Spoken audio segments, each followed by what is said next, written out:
আজকে যদি আমাদের এই মুখ্যমন্ত্রী চলে যায়, বিজেপি চলে আসে, তাহলে এই যে আমি গর্বের সঙ্গে যে দাড়ি নিয়ে বাড়াচ্ছি, এই দাড়ি নিয়ে আমার ক্ষমতা নেই আমার এই এতে পশ্চিমবাংলায় কোনো জেলাতে যাওয়ার। এদেরকে ধন্যবাদ রাখি। আপনারা যেই করেন না কেন, আগামী নির্বাচনে এই যে আমাদের সাবিনাদি দাঁড়াবে, মানে তৃণমূলের প্রতীক নিয়ে, দয়া করে আপনারা সকলে কিন্তু একসঙ্গে একজোট হয়ে ভোটটা দিবেনই। কেননা যে যদি আমাদের মমতা ব্যানার্জি এতে না থাকে দায়িত্বে, তাহলে কিন্তু বিজেপি চলে আসবে। আর বিজেপি চলে আসলে আমাদের মুসলিমরা এই পশ্চিম বাংলাতে থাকতে পাবে না, তখন তাড়াবে বাংলাদেশ, বলবে পাকিস্তান যাও।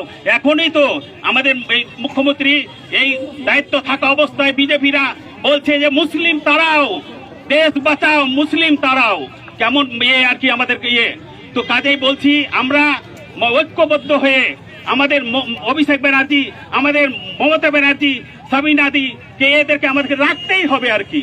যদি না রাখি তাহলে কিন্তু আমাদের মুসলিমদের বিশেষ করে ভয়ানক অবস্থা হবে। এটা বললাম, যদিও বলা আমার উচিত ছিল না, কিন্তু বললাম যে এই আমরা যদি না ভোটটা দিই, অন্য দল চলে আসে, তাহলে বিশেষ করে মুসলমানদের একেবারে সর্বনাশ হয়ে যাবে আর কি। এই যে দেখছেন আপনাদেরকে আমাদেরকে ভোটে বাদ দেওয়ার জন্য কত রকম করছে। আজকে 2002 সালে কার নাম নাই, কার বাপের নাম নাই, কার দাদুর নাম নাই, কার মায়ের নাম নাই, কি একদম আমরা জন্মান্তর থেকে এখানে বাস করে আসছি, অথচ আমরা নাকি বাংলাদেশি। আমরা বাংলাতে কথা বলি, তার মানে আমরা হচ্ছি বাংলাদেশি আর কি। কাজেই আমাদেরকে ঐক্যবদ্ধ হয়ে, আমাদেরকে সুশৃঙ্খল ভাবে, আমাদেরকে যে করে হোক একজোট হয়ে, যেই যা করেন না কেন, যে একজোট হয়ে আমাদের মমতা ব্যানার্জিকে, অভিষেক ব্যানার্জিকে, সাবিনাদিকে আমাদেরকে এই চেয়ারে রাখতেই হবে। এ বলে আমি আমার বক্তব্য শেষ করলাম। দর্শক দেখুন, এই ভিডিও শুভেন্দু অধিকারী পোস্ট করেছেন। যে মন্ত্রী বসে রয়েছেন তার সামনে এই সব কথা চলছে।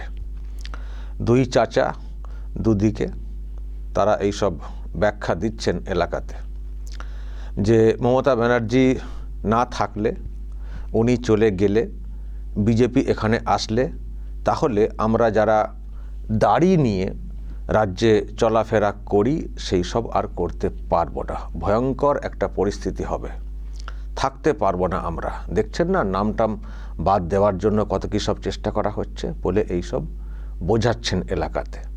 আর মন্ত্রী বসে রয়েছেন, একজন মন্ত্রী তিনি বসে রয়েছেন শপথ নিয়ে, আর তার পাশে এই ধরনের সাম্প্রদায়িক সব কথা বলানো হচ্ছে। উনি হয়তো বলাচ্ছেন বা ওনার নেত্রী হয়তো বলে পাঠিয়েছেন এলাকাতে এই সব বলাও, চাচাদেরকে, ইমাম সাহেবদের যদি কাউকে পাও এদেরকে দিয়ে বলাও যে বিজেপি এলে মুশকিল হয়ে যাবে, মমতা ব্যানার্জি না থাকলে মুশকিল হয়ে যাবে। হয়তো নির্দেশ দেওয়া হয়েছে, সেই মতো কাজ করছেন সাবিনা ইয়াসমিন মালদার। আমি শুধু চাচাকে বলবো যে চাচা, আপনি কি রাজ্যের বাইরে কোথাও কখনো যাননি বা খোঁজ খবর রাখেননি? বিজেপি কি মানে বাংলাতেই শুধু আসতে চলেছে, নাকি আরও অন্যত্র আছে দেশের মধ্যে? বিজেপি অন্য রাজ্যে নেই, ত্রিপুরাতে বিজেপি নেই, আসামে বিজেপি নেই, গুজরাটে বিজেপি নেই, ইউপিতে বিজেপি নেই, মধ্যপ্রদেশে বিজেপি নেই, গোয়াতে বিজেপি নেই। বিজেপি তো কত রাজ্যে রয়েছে। দিল্লি থেকে তো একটা সরকার চলছে, কেন্দ্রীয় সরকার, সেই সঙ্গে দিল্লির লোকাল যে সরকার সেটাও তো বিজেপির। তো ওখানে যারা মুসলিম আছেন, যারা দাড়ি রাখতেন, তারা তাহলে কি বিজেপি আসার পরে সব দাড়ি কেটে ফেলেছেন বা কেটে দেওয়া হয়েছে? ওখানে নামাজ পড়া হয় না, ওখানে ইমাম সাহেবরা নেই মসজিদে, তাদের কি দাড়ি নেই? দাড়ির চাচা কি বলছেন চাচা? কেন এইসব ভুলভাল বোঝাচ্ছেন? হ্যাঁ, খুব মানে ধর্মপ্রাণ, তাই তো? ধর্মপ্রাণ যে দলটার কথা বলছেন, যাদের কথা বলছেন, তারা কারা? হ্যাঁ, এখনো বুঝে উঠতে পারেননি তারা কারা? খুব তো হারাম হালাল বেঁচে খাওয়ার কথা বলেন, তো যাদের কথা বলছেন তারা যে একেবারে হারামখোর টাইপের, দলটা যে হারামখোরদের হয়ে গেছে সেটা জানেন না, এখনও তাদের হয়ে সওয়াল করছেন। আর এদিকে দাড়ির কথা বলছেন, ইমানের কথা বলছেন। হ্যাঁ, একটা সরকার চলছে, এখানে এত দুর্নীতি, মেধাকে মানে বিক্রি করা হয়েছে।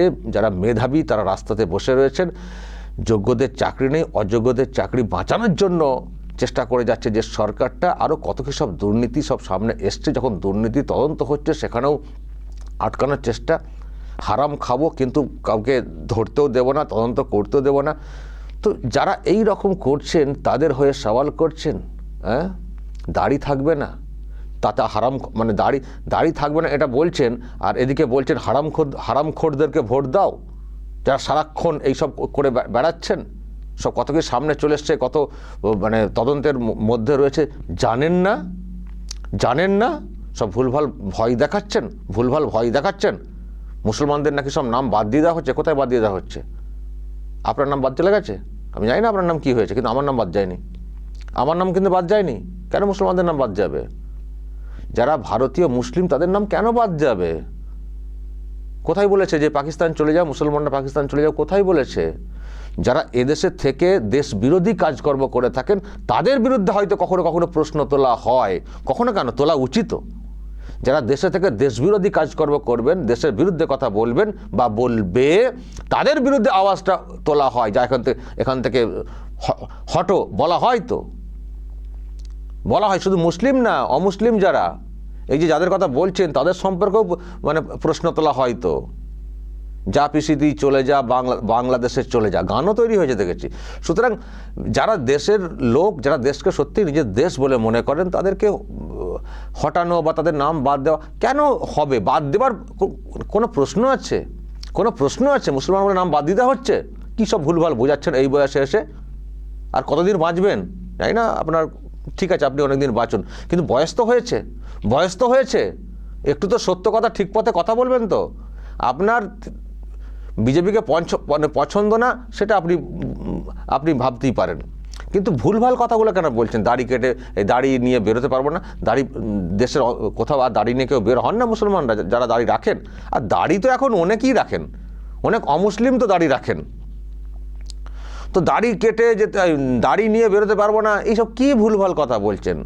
সব পাকিস্তানে পাঠিয়ে দেওয়া হবে, কি ভুলভাল কথা বলছেন? আসলে বলানো হচ্ছে মন্ত্রী পাশে বসিয়ে মানে বলাচ্ছেন হয়তো।